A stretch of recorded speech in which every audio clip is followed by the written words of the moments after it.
And you are welcome along to a Friday recording edition of the Huddle Breakdown with the B team once again. Our good friend Enda Cole, who I am impersonating today, both figuratively and literally, as host. And for those watching on YouTube, I might even be monikered as Enda Cole on the screen, but that is a mistake. That is a fraud. I'm far too fat, old, and pink apparently today.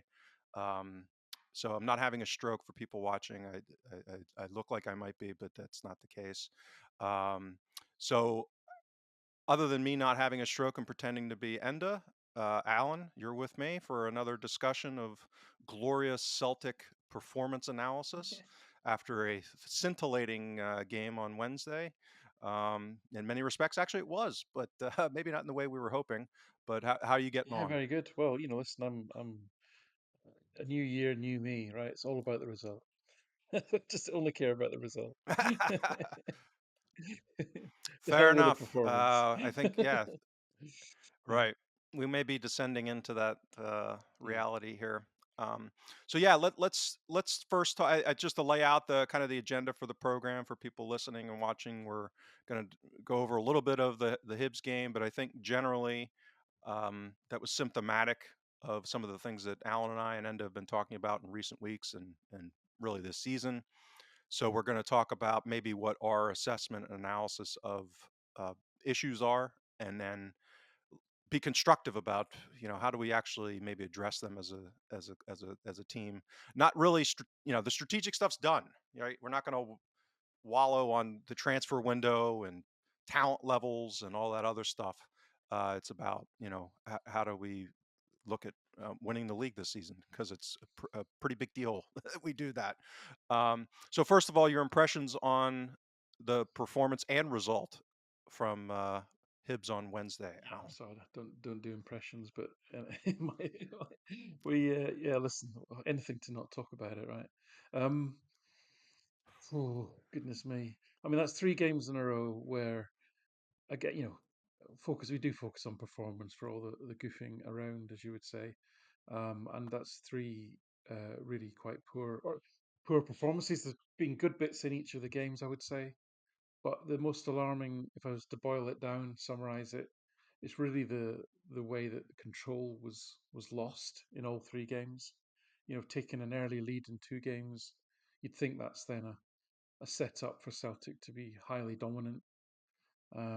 Against Aberdeen, you didn't let the other team have a shot for the whole of the first half, and then concede a goal, and it all just goes a bit chaotic and a bit loose and a bit unstructured, and control seems to be lost. So that's the worrying thing for me. I mean, listen, no game is all the same. There are some external mitigating factors. I would say Ross County, the home pitch was probably not the best. Both same for both sides, I know, but less easy for the dominant team to be moving the ball quickly across the ground when it's such a poor surface. The Aberdeen game, I do feel the fact I didn't quite appreciate till I watched it back how strong the howling gale was, blowing one way, and Celtic had that in their favour in the first half, and had Aberdeen had it in their favour in the second, and I think that probably played a part. So I'm not making excuses. These are all things that will have had some kind of impact. Um, and then the game at Easter Road, Celtic don't do well there and haven't done well there for a number of years now, and Rodgers had never got a win there. So again, maybe not surprising, there was a bit of nervousness there. So these are all coming across as excuses. They're not meant to be. I think I've been consistent in, as I said before, the most relevant thing to talk about, just trying to be a bit fair and equitable, really, is how can Celtic lose control of these games? A team that is built to control matches, how can it lose control? And especially against such modest opposition. I mean, Ross County were what, six debutants they fielded in that game. Aberdeen just lost their manager, didn't have a manager. Hibs on the back of two horrendous home defeats, and the general quality of the league as well. This group of players should be doing an awful lot better in that respect. The most alarming thing to me, I think, is the level of the opposition in those three games, and probably the potential issue, there was. Go back to one of my patented cross sports analogies. There was, if you go back to Mike Tyson's tenure in boxing, uh, when he entered a ring prior to the Buster Douglas fight, most of, if not all of his opponents were effectively defeated, particularly once he had kind of become Mike Tyson, the brand Mike Tyson. I mean, how could you not watch that guy get in the ring and not wet your shorts? And when Buster Douglas, in what which probably one of the most extraordinary upsets in sporting history, just a great case. If anyone's never watched the documentary on that fight, it's fascinating. Buster Douglas kind of arc.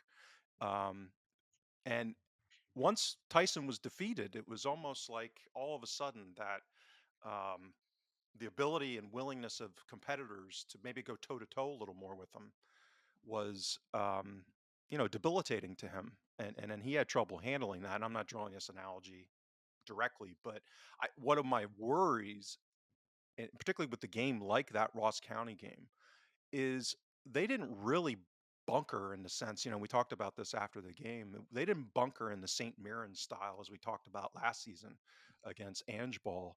They actually kind of came out and pressed us high, and my concern is that we're starting to see a pattern of inferior opposition not fear us that much in certain ways. And when you get a guy like Montgomery, who, again, I'll give him credit, I thought his game plan Wednesday was reasonably good in that they were picking their spots to press. Um, and then, again, I'll use another cross sports analogy. It's almost like in basketball when you press forward and then guys sprint back to the paint, right? When the press is broken in basketball and you're a pressing team, you're drilled to sprint back to the defensive paint and then pick up your man. And I think that's what Ross County and Hibs to a degree were doing, is that when they were pressing high, they were taking that risk. We haven't been good enough effectively to make teams you know um, get punished for doing that, and they're on the margin, I think, smartly um, sprinting back to be narrow then to their defensive kind of third, and we're just not quick enough in those transition phases. And the skill level of our players is really struggling with punishing teams. I'll for the audience sake, I'll admit to having listened to your uh, appearance on Axom this morning. So I heard you discuss quite a lot about kind of the more directness that we're playing in these over the top balls. And they're not coming off. I mean, that Navrosky pass a couple of games ago was one of the examples, I think, that was the exception rather than the rule. So just generally, the risk reward for these teams and the pathway, you know, they basically had one, I thought, under Ange, which was that St. Mirren model, but had a lot of risk with it, and it really had to rely on their keeper playing extremely well.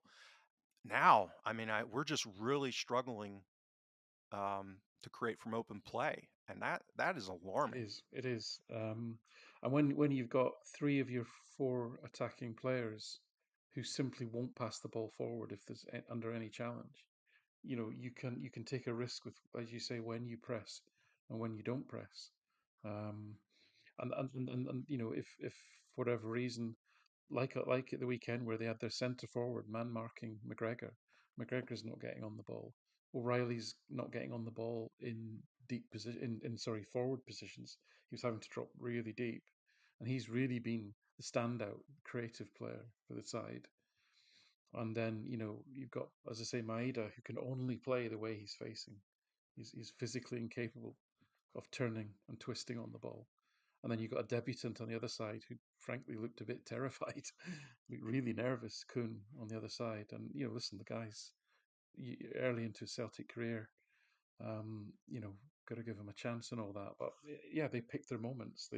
They were quite passive, but sat very compact at the same time and just said, right, come on then. You've got to pick your way through this, and we couldn't do it. Whether it's being a little bit slow in moving the ball from the back, the two centre backs, or just not. And then, as I say, when we did get the ball wide, which we did a lot, unless the unwillingness or incapableness of then taking that ball and driving at the opposition, really committing those players. And we didn't even, we often had Ralston and Bernabei kind of tucked in near the centre half, so we weren't even creating those overlap situations. You just weren't seeing those patterns of creating overloads like we used to see under Ange. So yeah, there's a massive creativity gap. And at the end of the game, take away the penalties. I could have swapped Kyogo for Idah. It wouldn't have made any difference at all which one was playing in terms of the profile of their numbers. Yeah, it's. I think so. You and I have conversations that we don't record, which probably lean more towards what most people would consider, pub chat, uh, where we throw out our more of our haymakers and our hot takes. We try to keep these things, the recordings, a little more highbrow and analytically focused. And one of the things I said to you, I forget when it was, in a couple of our last recordings. When we get new players, we try to give them ample time. You talk about your 900 minutes. I'm the same way. Like, I do my benchmarking thing, but I want to see how they fit in the system. Um, and one of the things I said to you after the derby was, or I'm paraphrasing, but something like, the derby dust on Bernardo was clouding what I was seeing. And and I thought people were getting over their skis about paying 6 million for this guy, because to me, given his profile, somebody from Benfica, they should be dominating domestically. Like, they should be a standout, dominant performer on a regular basis in midfield in Scotland. At least that's my thinking. Like Carter Vickers has looked generally when he's fit, like Jota did when he was fit. That at that dominant level, and Bernardo has not been doing that. And I think one of the issues that we have right now, and, we have a long history of discussing Rio Hatate's relative strengths and weaknesses, but one of his big strengths is movement and getting into space, and even in tight pockets, taking the ball into half turn and then advancing the ball, helping in build up. Um, and Bernardo's just not offering that. He's got some positive attributes, but the ability to that connective tissue where you get from those back center backs, where again, we're not dealing with advanced center backs with ball progression here, generally speaking.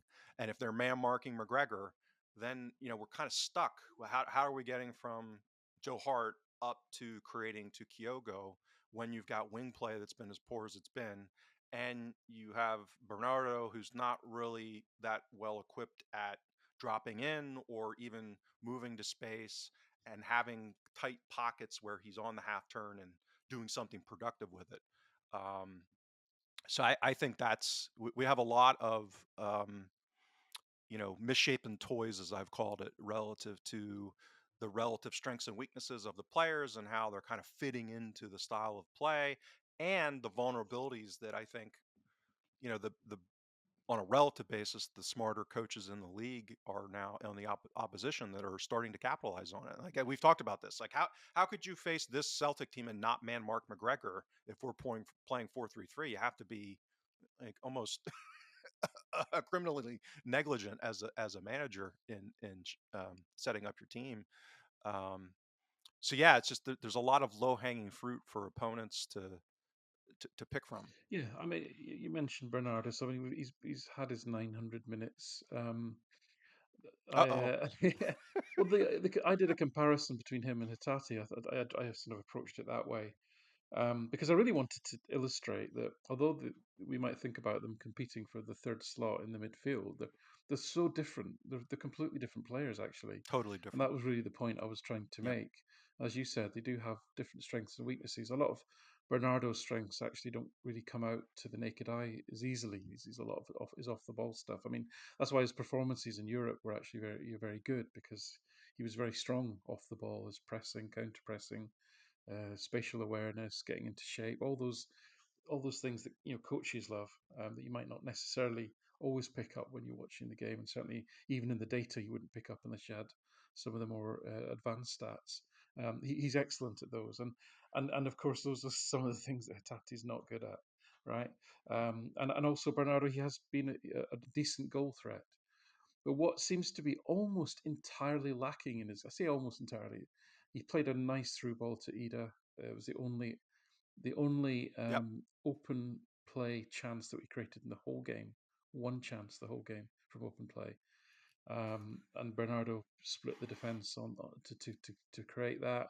He had a couple of nice assists against St Mirren, I think it was, or Dundee. Can't remember which. Dundee maybe. Anyway, but he's less than three pack passes per game. Well, I mean that's crazy. I mean even even Joe Hart nearly has two. He's the goalkeeper. Kyogo's like one and a half, and he barely touches the ball. So to have to your point, to be a central midfield, attacking midfielder in a dominant Celtic side, you should be you should be racking up 10, 12 pack passes a game easy. These are balls that take out opponents from the game, and obviously that's a strength of Hitate's. Although again, his people remember the really great ones he does, and when he does pull them off, they're fantastic. They don't remember all the ones that don't work, and so his actual pack passing pack passing rate isn't particularly good, but the good ones are really good, if you know what I mean. Yeah? So he's Yep. quite extreme. Yep. There's a lot of activity, you'd call it, on the margins with Hatate. There's a lot of crap, and there's a few brilliant ones. There's not a lot that are just kind of average, you know. So, but anyway, Well, and he's also very good at carrying the ball into space and doing it yes, rapidly. there's the So pace of play. that he can drop into that right. He can drop into that midfield with not a lot of space, help McGregor who's getting man marked, take that pass from Liam Scales and then rapidly progress the ball 20, 30 yards. And again, that I think that's one of the main problems that we're having is that in these transitions now we have opposition that are doing some of this high pressing, and then in that phase where they're sprinting back to their paint, as I say, to get reorganized, we're just, we're either having to go direct or we're playing it out to the wings to guys that, to your point, Maeda's not going to really do anything with that. And that's not really Abada's game. Like Abada's game was fostered by the gravitational pull of the defense towards the left because of Jota and Hatate, and then all that space on the right that Abada could run into, and then he'd get on the ball and whip those crosses, or be at the back post with Jota's creativity or Hatate's creativity, or the link up with Kyogo, that type of thing. And now we just don't have any of that gravitational pull on either side, and nothing through the Yeah, middle. So this is why we're effectively in a paralysis state, I think, from open play. And let me just, and if I could share one stat here, because I just did this week. So one of the things I like to do is take, the available stats and then tinker with them. Look for ratios and relationships and try to build an ensemble approach. And none of it's all that complicated, but again, I don't see a lot of people do some of this stuff. So what I've done is I took open play XG and I created an open play shots and looked at XG per shot purely from open play. And I went back and I went through every season that's available in the data and did a differential, meaning that an idea of, okay, well, this is our XG per shot from open play, and then what's the opposition doing, and then what's the difference between those two, and looking at prior seasons. And what you see is a very specific relationships between good teams and bad teams. And there are some outliers, always are, but generally, I forget what you call it, the corner of sadness or something, like when you do your benchmarking, right? The, so the corner of sadness on this through all of the teams dating back to the 18-19 season, when I first have that data, uh, are mostly teams that get relegated. Right. And it's intuitive. Like if in open play, the other team's getting higher quality chances than you're getting. I mean, it's, this kind of Occam's razor stuff. Well, unfortunately, we're in that corner of sadness this season. Now, not to the severity, not in the kind of like minus 0.02 level. This, and again, we're talking about margins here on a numbers basis. It's like the difference between, if your average chance is 0.12, which is kind of good, that's pretty good, as you'll know, Alan, versus 0.09. We're not talking huge, on an absolute number basis. But we're at like a negative 0.015 differential this season, which gets us down in that corner of sadness historically. So that means that on a kind of per chance basis in open play, our opposition in Scotland is getting like 10% better chances. That is insane. It is. Like that, and to again, to give you some perspective on that, Ange ball was at the peak of Ange ball was more in the like plus 0.04. We were in like over 0.12 in average chance in open play and conceding like less than 0.08. So the swing in this has just been, alarming, and that to me speaks to all of these structural issues where we have this, as I've joked tongue in cheek, so I enjoyed Kevin Graham's comment about what was it, the comatose penguins at the Edinburgh Zoo this morning. I heard on Yeah. Axum. Gave me Kevin. gave me a total different perspective on what I remember having my kids there and enjoying that march of the penguins. I didn't know they were high on Valium when they were doing it, um, but that's to like that's we're kind of like zombie comatose walking through, and I don't mean that in an effort perspective. I mean that from open play, the trends here are really Yeah. scary. Um, and I think that's where we can continue to talk a little bit about why that is. But in the last part of hopefully maybe the majority of the show today is talking about like what do we do about this, right? Like what are the potential solution? As if Brendan Rodgers is watching Huddle Breakdown or anything, but for us to do our intellectual masturbation, like what could be done about this? Because I think the status quo is hurtling to a point here. And my fear is that the connectiveness of all of these issues, I don't think is solved by any return from any player. Like obviously Carter Vickers coming back would be a material positive. I don't think he's a game changer in the massive issues that are present here. I think he helps. Same with Hatate. Like to your point, he's a volatile player, meaning that he has those moments of brilliance and he could help quite a bit in moments in specific games. But then that comes at a cost about lost possession at times. Imagine him on the same side as Bernabe and and Maeda, and how many defensive transitions we would have. Well, It Maida doesn't potentially give the ball away because he keeps passing it back. right, I mean, sorry, I just right. so agree with all that. Um, One of the things I wanted to touch on with Hatati, just to introduce another stat, was to compare him to Bernardo, and this is really in the spirit of, how can we start? Small changes can make a big difference, right? We've seen that.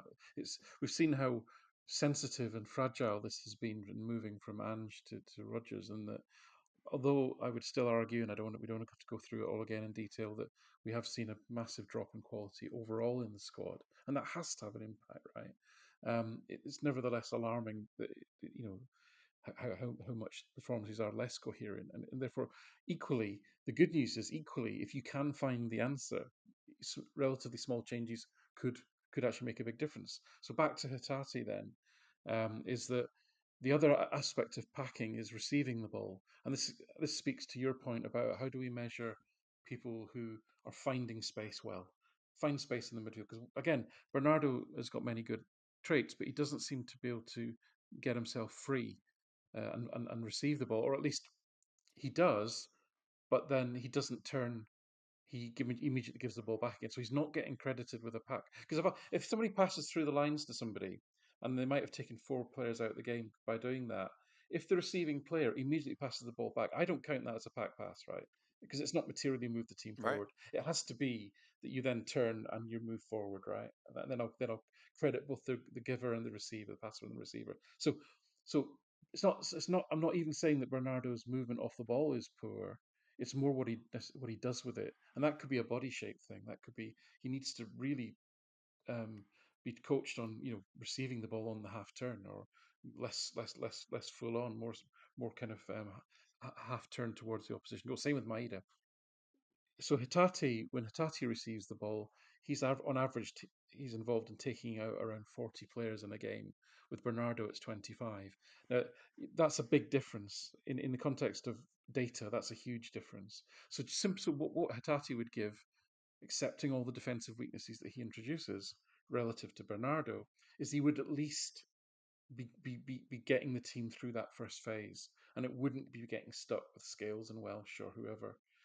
So I think that would be so a reason I come back to that is to build on your point, is to say there are some small things here that might make a difference. I mean, we haven't even talked about the defensive play, but in the last 5 league games, we're averaging 1.14 xg against. I mean, that's alarming for Celtic, and this has been the case all season. So you're right. I think the last show I pointed out we're bottom of it. We're actually not just second. No, we haven't slipped from first to second. We've actually slipped to the bottom of all the teams in the league on certain key metrics, which is absolutely stunning. So there's clearly the good news is there's clearly a lot of scope for improvement here. You would think Carter Vickers would definitely help. He surely would help on the defensive side of things, because it looks like we're going through one of these phases where we're getting punished. I mean, virtually I think all of Hibs' chances really, apart from the Newell cross to Miller, they had, was it 3 or 4 shots from one corner, and then the goal they scored was from a deep free kick. So and we've talked about the set piece play. We've got centre halves that lack aerial dominance, and Davrutsky and Welsh don't help in that regard. Scales is kind of okay, but he's not brilliant. So we really lack that. So that means you're not necessarily clearing the first ball. So then you've got to deal with the second ball, etc. So anyway, but yeah, just wanted to give that Hitati stat. Yeah, I don't know if there's much. Well, Sorry, go on. well, I was gonna another another aspect, an analytical aspect that I'm completely out on an island by myself, probably. Although you might join me on the island, I might be able to persuade you. Is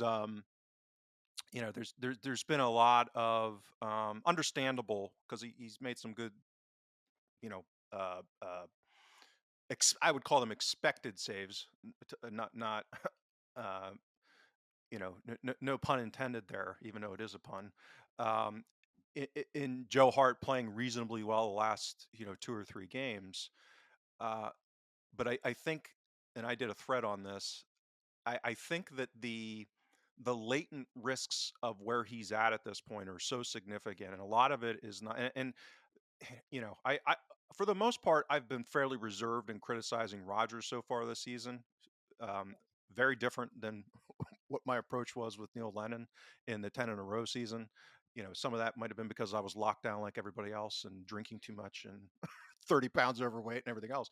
But another part of it was I thought that the analytical aspects that were being missed and the mistakes being made, as I saw them that season, were like obvious, like elementary school type stuff.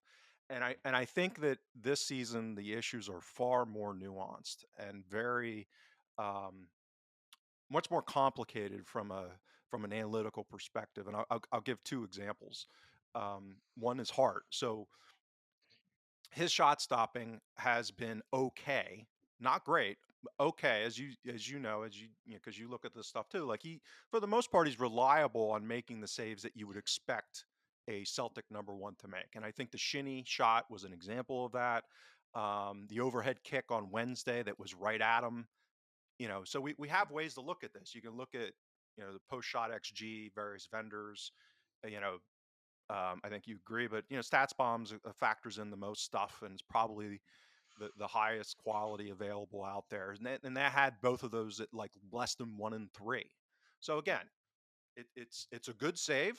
It's one you certainly want your keeper to make, but it's also not something that's like, wow, great job. It's like, yeah, you should be doing that. The free kick, or the free kicks, and then the goal from Levitt, that's a nuanced uh, shot situation where it was a great finish. He lunges and it ticks off his hand. So you say, of course, like that. What could he do? That's not Joe Hart's fault.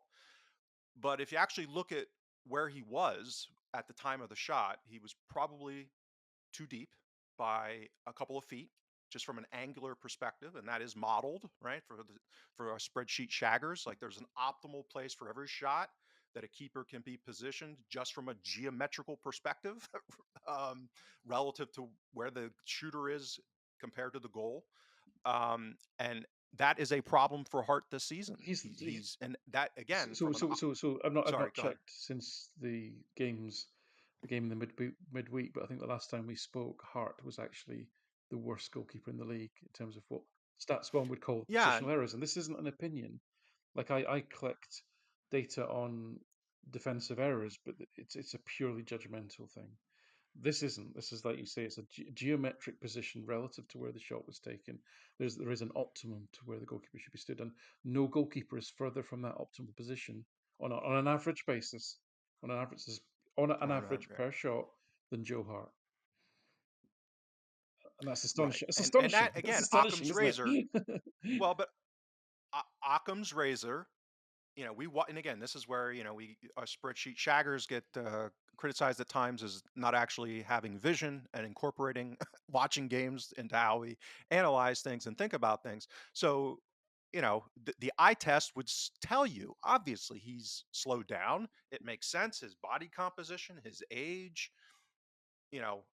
all of these things would make just common sense. And we have a metric here, to your point, that's suggesting that this is an issue.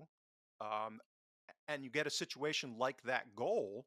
He was a foot or two. Now, the point I made in talking with someone after the game is I'm not sure I want him in the optimal position there because his reaction time is probably also an Yeah, issue.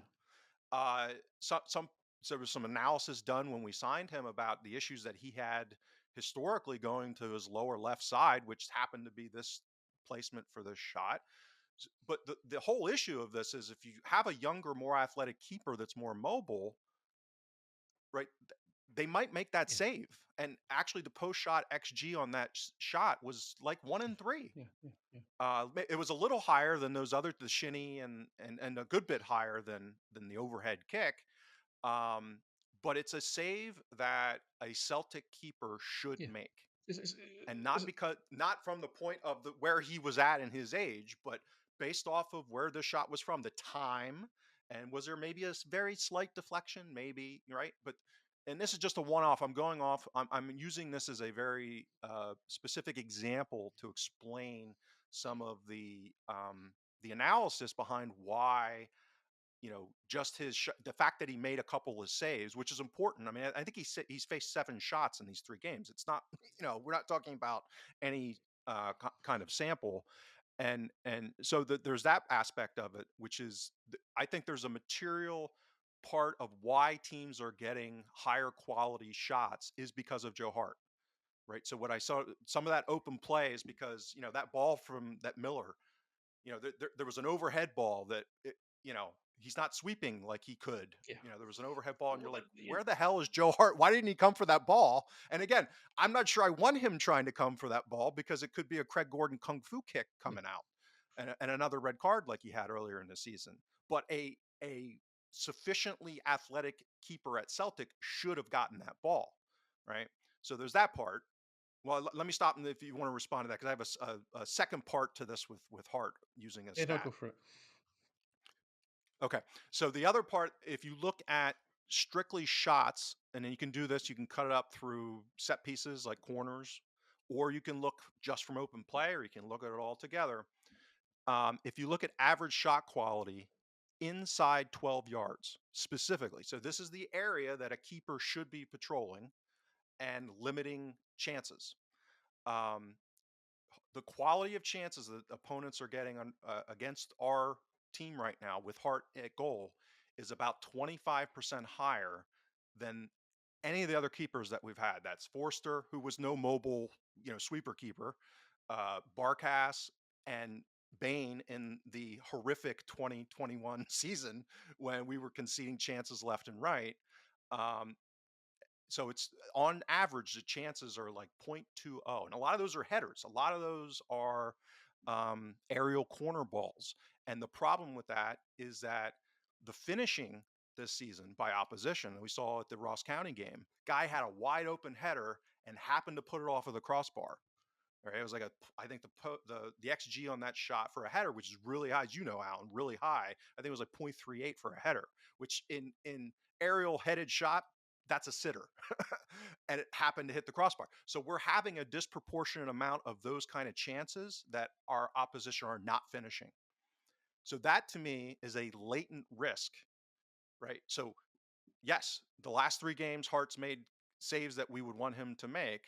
But in the next three games, if we're continuing to struggle from creating an open play, like it's as we talk about, it's the stacking of risks where every point counts, and we're at Hearts in a couple of weeks, and they've got enough talent and certainly a striker that's going to put more pressure on us than other opponents potentially. Can we afford a ball or two balls on set pieces that are like 7 yards away from the goal line that any athletic keeper should get to, and you want Lawrence Shanklin on the end of that for a header? I don't, right? And those are the kind of opportunities that we're conceding that so far it's broken in our direction, but it may not. And that's where I've even this is not a black and white argument. Whether or not Scott Bain is a better alternative, there's risk with him too, by far. Um, but my judgment is on a net basis, the risk with him, I think, skew more positively than what I think what we're um, seeing with Hart. Now, I don't think that move's going to get made. Um, I think that would be, I'd be shocked if they make that kind of move. But that's when I say there's very nuanced analytical cases to be made here that much more difficult this season, and that's why I think it's tough. It's a tougher equation, so to speak, for Rogers to get to a solution here, because of the talent issues and because of the nuance of some of the stuff. Yeah, listen, I agree with all that, and I think the thing that shocked me was I think I might have misremembered this. This was a couple of weeks ago. I think we're our opponents get to take their shots on average closer to our goal than any other team in the league, which again is shocking, really. And we've gone from being the team who kept the opponent to the furthest from goal for taking the shots on average Yeah, pot to, shots. to, to to now the closest. And as I say, I just did a physical test of putting the two shot maps from the two seasons in front of me, and if you do it quick enough, you can see the shots marching towards the goal because they're just getting closer and closer and closer. And some of that is to do with the fact that obviously Hart's not dominating that area that you say that he should be dominating. That's some of the reason. I think there's a general trend towards more crossing and more aerial kind of balls into the box in any case, really more directness in the league, I would say. So, you know, so I saw your supposition on this, and should we put Bain in? So I agree with everything that you said. The data's clear that there's, as you say, um, significant issues here. They are subtle, they are nuanced. It's not just on Hart. But I think again, looking at this through the prism of layering risk upon risk, to take Joe Hart out of the team in a team where apart from McGregor and Hart, you've got no one else of significant experience in terms of managing their way. We're already failing to manage games against the likes of Ross County effectively in terms of I'm talking about game management here. And a lot of that is, and this is where I'm straying beyond data to the more sort of psychological Hmm. aspects of the game. But game management is a thing. Knowing when not to drop too deep, knowing when to play a little bit quicker, knowing when to slow it down a bit. These are all things which experienced players learn. They're not necessarily picked up in any data, really. And Joe Hart would be one of the players you'd look to that I think people the players would feel psychologically more secure with Joe Hart in the team than they would, oh, they've changed the goalkeeper. Right, I'm a bit nervous about this. And I'm coming at this from a perspective of the only way I can see us winning this league is if we minimize the level of change within certain parameters. I'll come on to, But I think it, we've talked about in terms of if you asked us at the beginning of the season, after a month, after the transfer window closed, after Europe, and then after this transfer window closed, if you'd asked us all, name me your top five risks or top five things that we need to fix, they'd be constantly changing, right? And but the goalkeeper would have been there and probably in the top five. Are they still? Is he still in the top five of things we need to fix now? Do you know? I think we've got other. Even it's the same with Greg Taylor. Is the left back really the most important issue Right. anymore? And actually, some of the non data aspects of having your most senior pros, I guess I'm talking about Taylor and Hart here. Although I would completely argue that we should be looking to improve the people in that position. We can't do that now. So we have got what we have got. And I would almost argue that we need to minimize other risks, and especially risks around throwing in young players to try and make things better and expecting them to pull us out. Because I've not seen anybody that we've brought in and rightly so, that we shouldn't be a little bit patient with and let breathe and grow into their Celtic career. I don't see anybody that we've brought in that is of sufficient. Like you mentioned Bernardo, what you'd expect from a Benfica midfielder that's going to say, right, take this league by the scruff of the neck and really start to dominate games on a consistent basis between here and the end of the season. We're going to have to get the best out of McGregor, the best out of O'Reilly, the best out of Hart, the best out of Taylor, hopefully get Carter Vickers back, and the best out of Kyogo if we've got a chance of winning this league.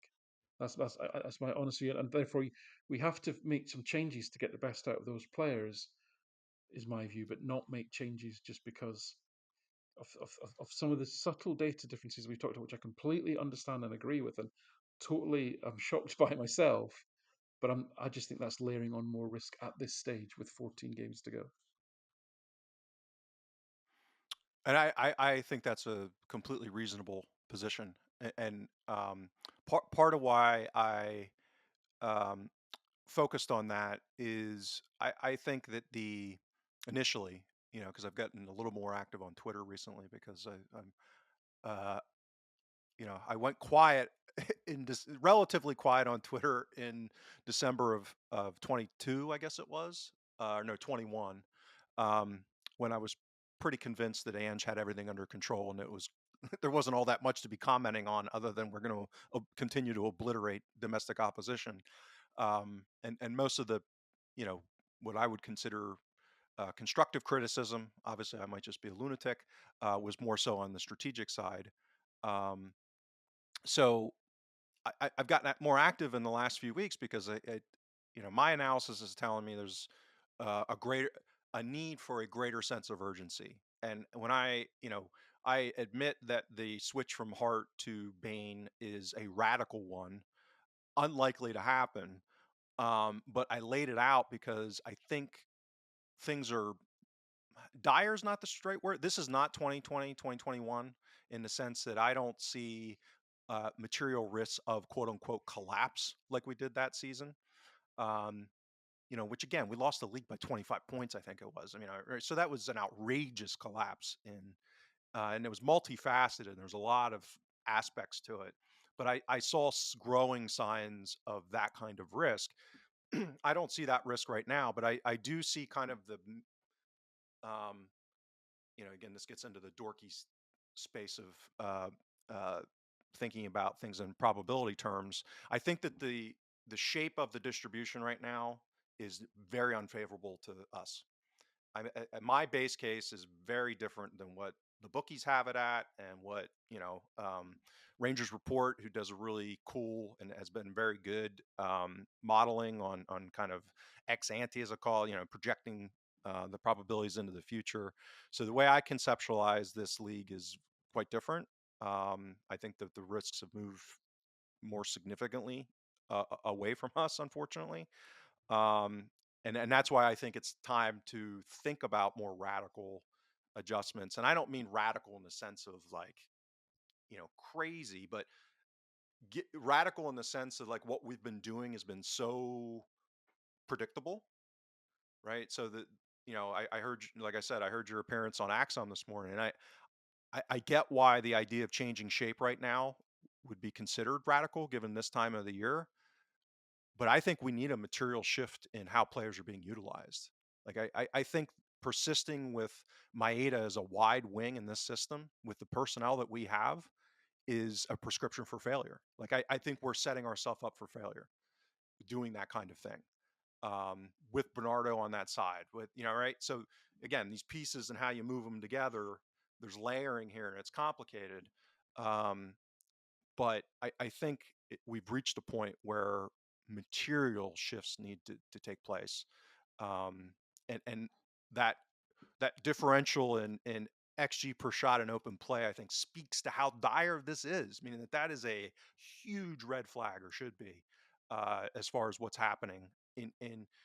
And I'll use Maeda as an example, and why another example as far as why there's nuance, and it's why I always talk about the importance of analytics over data. So if you look at Maeda's data profile under Ange, a relatively unsophisticated approach, I would argue, and again, I might not surprising come across as a pompous a-hole saying it like this, but I have been doing this for 25 years, so I have some experience.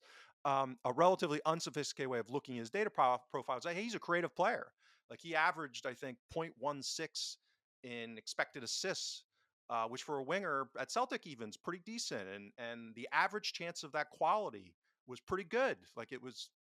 Around 0.16, which again, if you benchmark across players, like you could come across looking at, and I think Abada's similar in that sense. I mean, if you look at just kind of the raw metrics, um, you can come up with a story. I think Kuhn's historic profile, and I did a thread on this too. It is also easy to misanalyze, misattribute as far as things like creativity.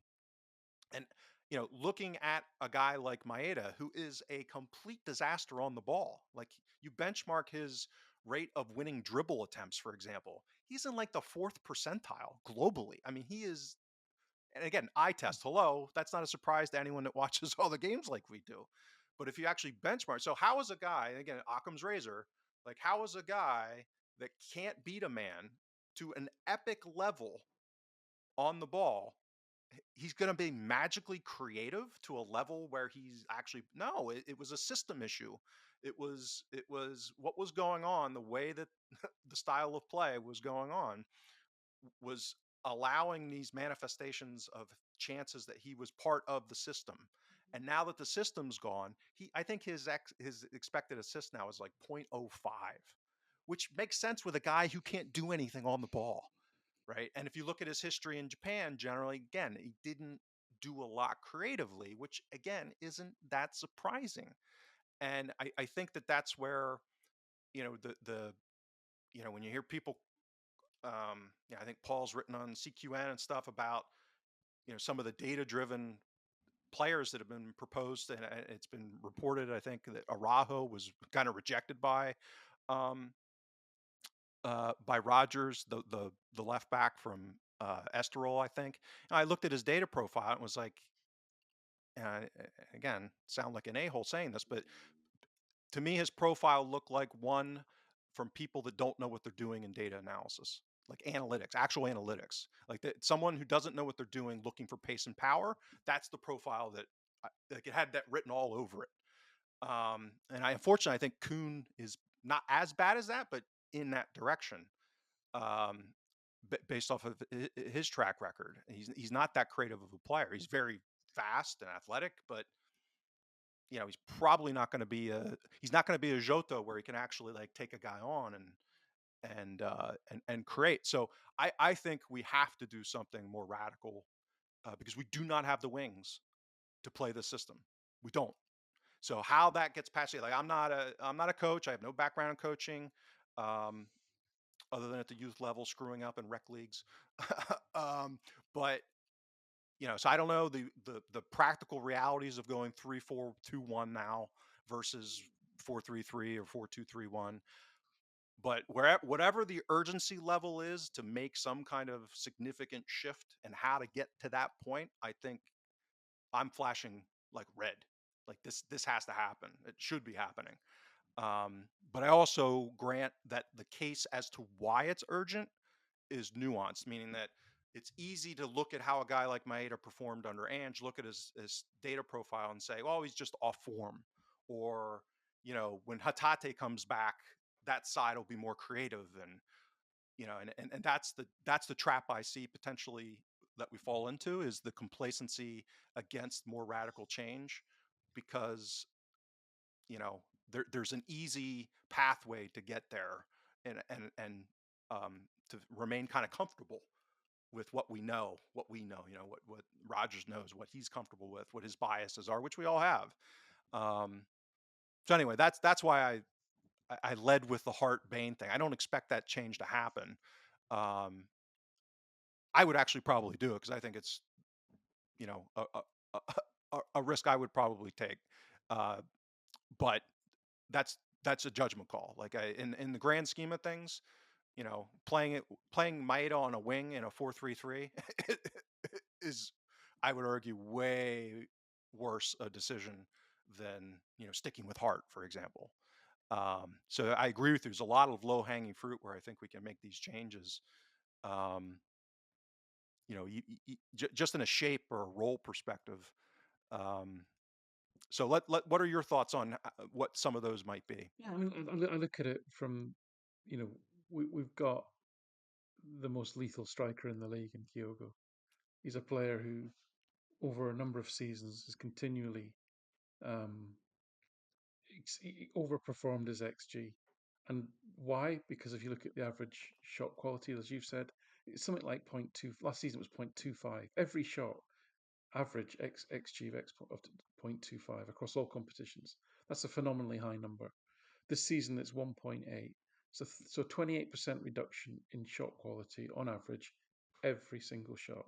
That's a phenomenal. That's off a cliff, right? In this world, that magnitude of quality drop is huge. Um, and so for yeah, I look at it as to how do you solve that, and it, whether Palmer has a good day or whether Maeda has a good day, that hasn't changed this season. Often they don't. Neither of them has a good day. I and so I've been banging on about this all season, so I'm not going to disagree with you in terms of the quality of the wing play, exacerbated by the fact that based on Abada's performance on midweek, I don't think he should be anywhere near the team. I just don't think the kid looks like he's in any sort of place to be playing professional football at this time, and he's a young guy. We should probably look after him in that respect, which I think the club have been doing in as I understand it. So the options are not great. We can chuck young players like Yang or Kund in there. I mean, and Vata and so forth. But really, you're going to gamble the league on players that are trying to find their feet. That hopefully will have some kind of impact off the bench, maybe, but to actually dominate a game and put Celtic in a strong position, such that those young players can come on and then start to build their numbers, build their careers. I don't think so. So to me, you've got to find a way of getting the best out of those players. As I say, I think Maeda's been a very good striker, a very good forward. Kyogo clearly is. Some way of, I think you can play them both as a pair. I think we've got midfielders that suit more of a box kind of diamond in midfield. That would allow you to potentially play O'Reilly, Hatati, and Bernardo in the same midfield. One of them is a 10.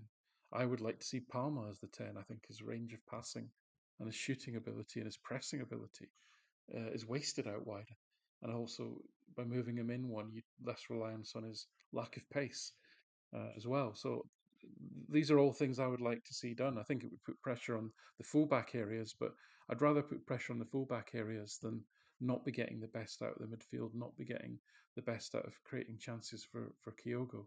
So I've been advocating this all season. I can't see it happening, but I'll tell you what, the weekend cup match, that would be the time to do it.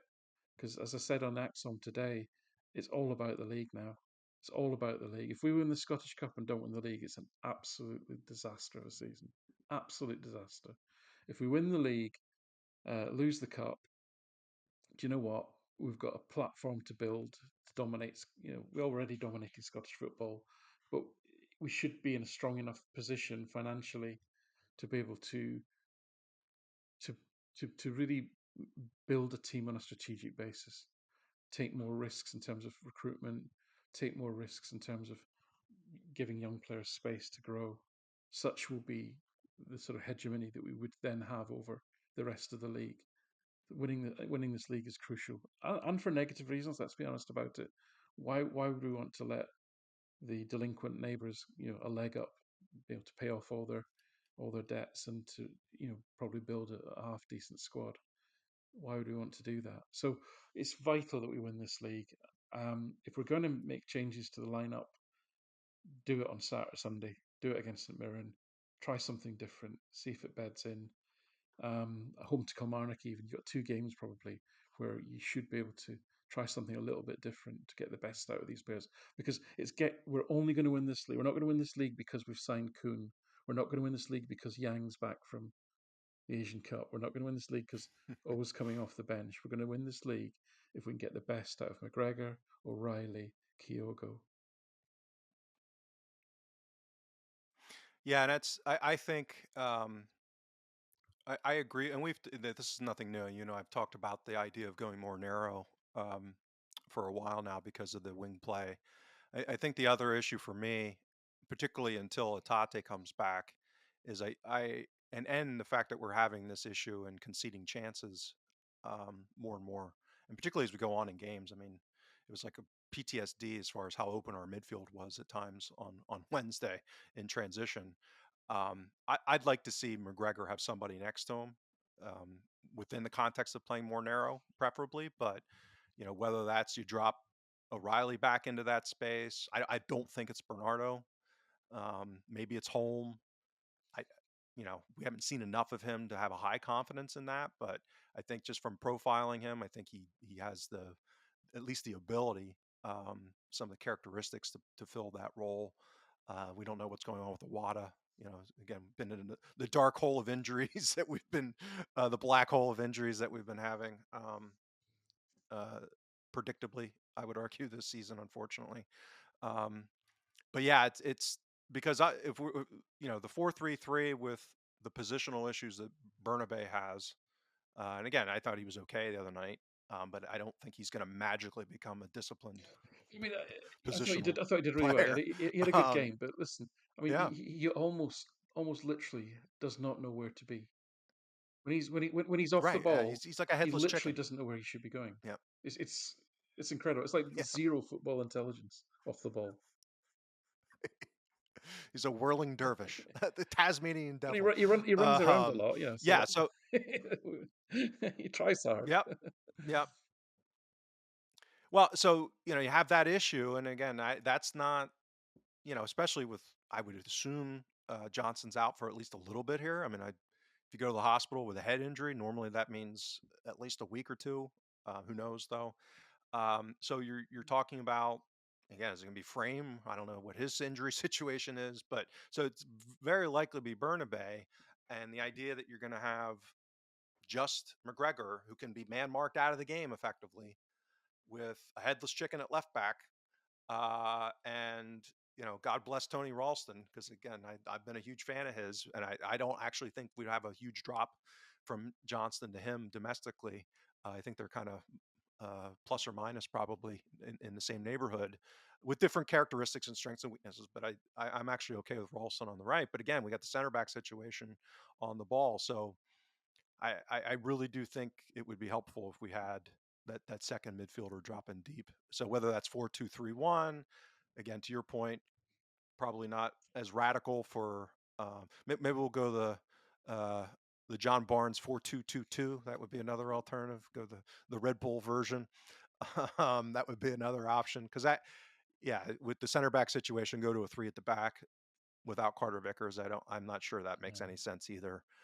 Especially with Johnson out now too, because he could play, right center back theoretically. But um, so yeah, that again back to this issue of it's very nuanced and trying to come up with solutions. But I agree with you. Like this is the game. If you realize the gravity of needing to make some changes, it's the perfect time to do it, to try it at least. Um, And I think any kind of material shift would kind of seem radical Mhm. right now because it has been very, 4-3-3, maybe a little bit of 4-4-2.